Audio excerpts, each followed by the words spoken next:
Grandes autores Frank Miller, el primero de los 4 números de esta colección que publicó Forum y que vio la luz en mayo de 1995.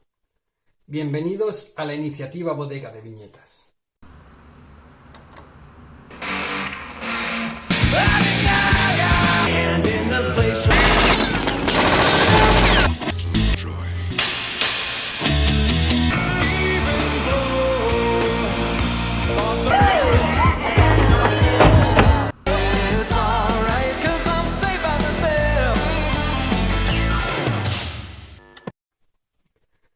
El cómic empieza con un artículo de Raymond Fonseca en el que nos habla de los primeros años en la vida y la carrera de Miller, que era bueno tanto en sus estudios de arte como en los de literatura, su paso por el fanzine APA 5, donde creó el título Call It Karma, que incluía un personaje llamado Electra, cómo conoció a Neil Adams, el cual le asesoró sobre la evolución de su trabajo, o su primer encargo profesional, que fue una historia corta en Twilight Zone número 84, donde ni siquiera apareció acreditado. De ahí dio el salto a DC, donde dibujó historias bélicas para la colección Weird Tales, y en 1977 entró en Marvel al estar Jim Shooter buscando nuevos talentos. Su primer trabajo para Marvel es una historia corta de Doc Samson, que aunque apareció como complemento en el anual 11 de Hulk en 1982, había sido dibujada en 1978. Son 5 páginas que Miller tardó 5 semanas en dibujar. De hecho, su principal problema era su lentitud, pero en Marvel quedaron gratamente sorprendidos con la narrativa de Miller y le dieron más trabajo. El número 18 de John Carter, 2 números de Peter Parker de Spectacular Spider-Man y el número 51 de Marvel 2-in-1, que dibujó justo antes de encargarse de Daredevil, y que tiene la curiosidad de contener la primera vez que se nos muestra una de las famosas timbas de póker en la mansión de los Vengadores. El segundo artículo, La consagración, también de Fonseca, nos cuenta cómo Miller, al encargarse de los 2 mencionados números de Spectacular Spider-Man, el 27 y el 28, había disfrutado mucho dibujando al coprotagonista de la historia, un tal Daredevil, y no tardaron mucho en darle la colección. Empezó en el número 158 con guiones de Roger Mackenzie y tintas de Klaus Jansson. Su velocidad dibujando no era mucho problema, ya que los números en aquellos tiempos tenían 17 páginas y una periodicidad bimestral. Aquí empezamos a ver esas peleas coreografiadas que son tan típicas de Frank Miller.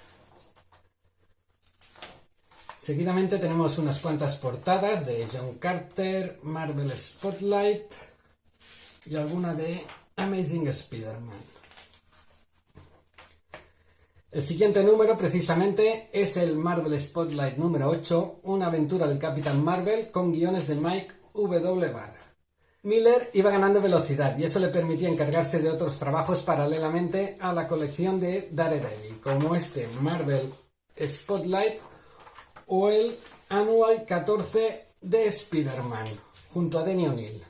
Una historia donde el trepamuros se une al Doctor Extraño para hacer frente a una amenaza mágica. La primera aparición de Spider-Man, si la encuentro, es espectacular.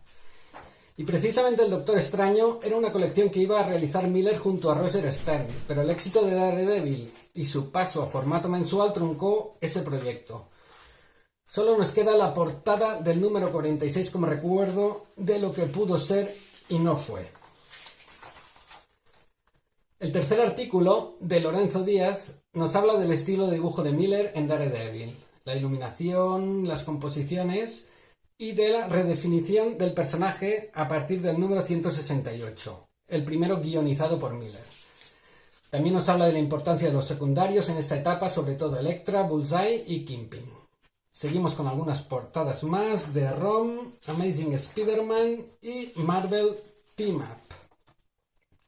A continuación tenemos una historia del Aventuras Bizarras número 31 de marzo de 1982, titulado El Filisteo, donde Miller experimenta con los blancos y los negros. Podemos ver aquí la experimentación, viñetas con fondo negro y las figuras en blanco, y justamente todo lo contrario.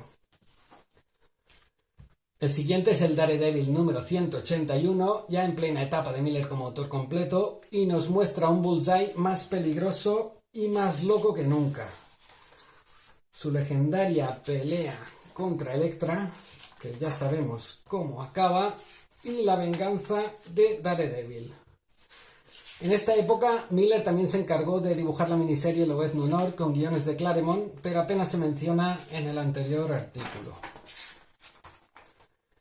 El último artículo es de Francisco Pérez Navarro y nos habla de sus últimos números en la colección, sus posteriores trabajos con los personajes Elektra Lives Again, Born Again, Elektra Asesina y Daredevil el Hombre Sin Miedo.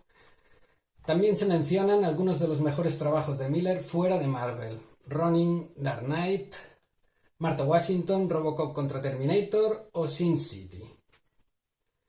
Y finalizamos con los dos últimos números de Miller en Daredevil, el 190, que es el último entintado por Jansson y que nos muestra la resurrección de Elektra.